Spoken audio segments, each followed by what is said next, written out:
Good evening, everybody. So it appears that the Isaac Kappy story is alive and well. The internet has exploded with renewed interest in the mysterious and sudden demise of musician and actor Isaac Benjamin Kappy, who died on May 13th, 2019.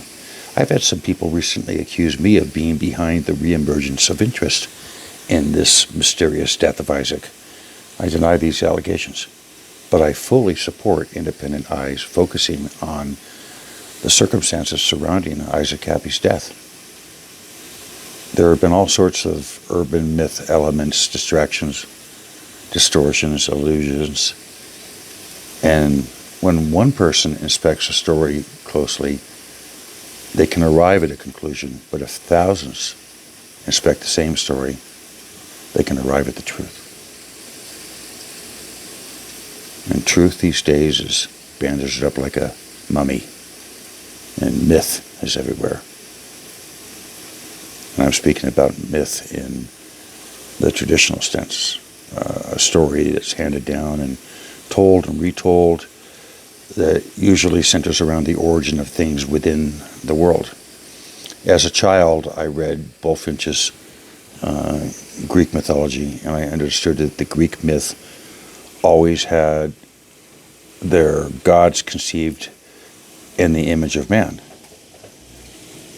There always seems to be the fundamental elements of a primordial conflict which shapes the world that we're in. And in the case of the ancient Greeks, it was the Olympians and the Titans who were operating in a Discordian world, a cosmic war that was recounted in an ancient epic called Titomachia.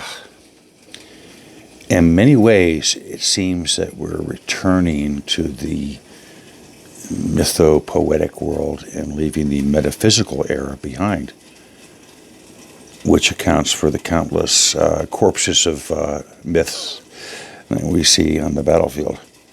But for those of you who are disciplined in Plato, you can understand that he incorporated myth as a resource and as a citation, and he would tailor myth to suit his particular narrative.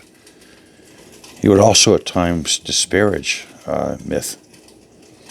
Now, if you delve into the meta levels of being, and I'm talking continental philosophy as understood through the higher logic type theory of Russell and Spinoza, then you can start to view myth as a handbook that allows you to interpret data from a mythical perspective and then dissect it using your repository of wisdom.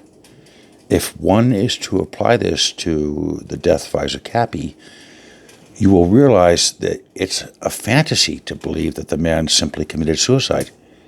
He must have been forced or he was murdered. Every indication points in that direction. And now, I told you guys this was going to get huge. Look at Sean Atwood and look at Lynn Wood and Patrick Berge and others. Social media influencers are suddenly realizing the huge international implications of Isaac Kappy's death. And I told you guys repeatedly over a year ago, Isaac Kappy was going to be world famous in death, even as he was not particularly famous in life. And my personal belief is that Isaac Kappy was a very good person. My dealings with him were not prolific. We spoke perhaps a dozen times.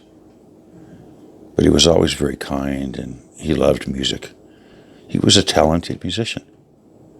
So I've mentioned Sean Atwood. There's people like Julio over at an All-American Cartel who's now doing an in-depth investigation at Kappy's death. And I hope you guys will consider sending some support to Julio, make a donation or two, because I think he's serious about the investigation, and I think he's, personally been through the grind, being accused just like me, and As I said before, I was the prima facie pre-selected scapegoat, and I'm not going to lie to you, the road has not always been easy, but I believe in honesty and in truth. And in this world, more people die from obesity than starvation. And we've got more to fear from 3 hostile social media platforms than we do from all the armies on this planet. So let's see some justice for Isaac Kappy. And thanks once again for all the kind comments on my music. Sophia Music is back, and it's growing, and it's got new people joining the party. So I really appreciate this. I'm grateful. And all is good. All is good.